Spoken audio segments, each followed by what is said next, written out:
It wasn't easy, and they must have had many times of famine and hunger, many failures. But by repeated trial and error, the Israelites got to be extraordinarily adept at dry land farming. They learned to minimize the erosion by terracing the hillsides. They learned to keep the soil fertile by using animal wastes. They learned how to keep the soil loose and friable so that it would absorb rain. They did that by allowing the land to lie fallow, somehow resisting that temptation to use the land all of the time, to try to coax the maximum crop yield out of it every year. That must have, think of how difficult that must have been for people who were hungry. They learned all of this, I'm convinced, by paying very careful attention to the needs of the soil. And I think that their sense of the importance of paying attention to the soil emerged from their perception that when the people, the soil, and the rain all worked together, the land would rejoice by producing grain, and the people would flourish. And in that mutual flourishing, the Israelites sensed that God was blessing them all, blessing the people, blessing the creatures of the land, even blessing the land itself. Most of you know the words from Isaiah, which I think express this so nicely. For you shall go out in joy, and go out usually means go out to sow. You shall go out in joy and be led back in peace. In other words, rich harvest. The mountains and the hills before you shall burst into song, and all the trees of the field shall clap their hands. But it didn't always go that well. At times the people did push the land too hard. And when they did, they noticed that the land would turn parched and barren. And they noticed that they were getting really hungry. And in that mutual desolation, they sensed that God was punishing them all. God was punishing the people, the creatures of the land, even punishing the land itself. And you get the same sense of punishing out of the thorns that come out in Genesis 3. It's that same sense of the land is accursed because of you. Joel put it this way, the prophet Joel. Listen to this language. The fields are devastated. The ground mourns, for the grain is destroyed. The wine dries up. The oil, the olive oil, not the petroleum, the oil fails. In that sense of mutuality in both success and in failure, the Israelites developed a view of land very different from ours. They didn't see it as just inert stuff that with ingenuity we could coax into producing a decent crop.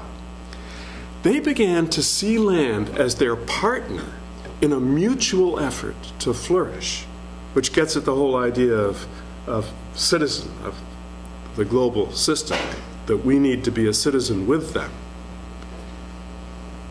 And I think the Israelites captured that sense of partnership in two ways. First, the idea of covenant, and secondly, the idea that I've really only come across fairly recently, because it doesn't work as well in translation as it does in the original Hebrew, but the idea of heritage or inheritance. Those are the English words you see, both of which are expressed by the Hebrew word nachala, which gives me time to use my visual device.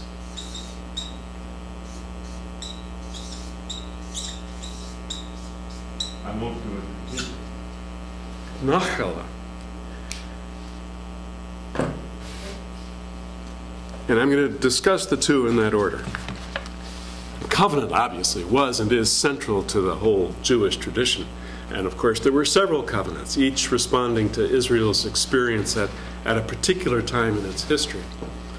But all expressed a pretty simple understanding, the sense that God had defined the terms of the human-land relationship, and that we can flourish only by living within those terms. during some of the monarchies, particularly Solomon and his successors, especially Jehoiakim, that relationship was just brutally simple. Land was the source of wealth for the monarchy.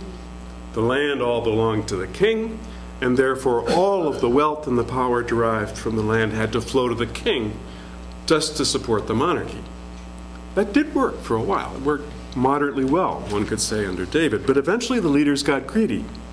They worked the land to the bone. They exhausted the soil. They impoverished the people. Neither soil nor people could sustain their monarchy, and so the land was lost. The people were exiled to Babylon. And the prophets, of course, had foreseen that risk. They'd shouted from the rooftops that the monarchy had it wrong.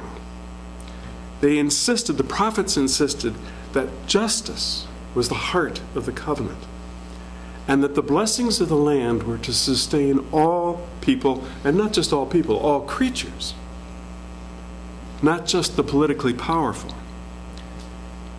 There could be no flourishing apart from mutual flourishing.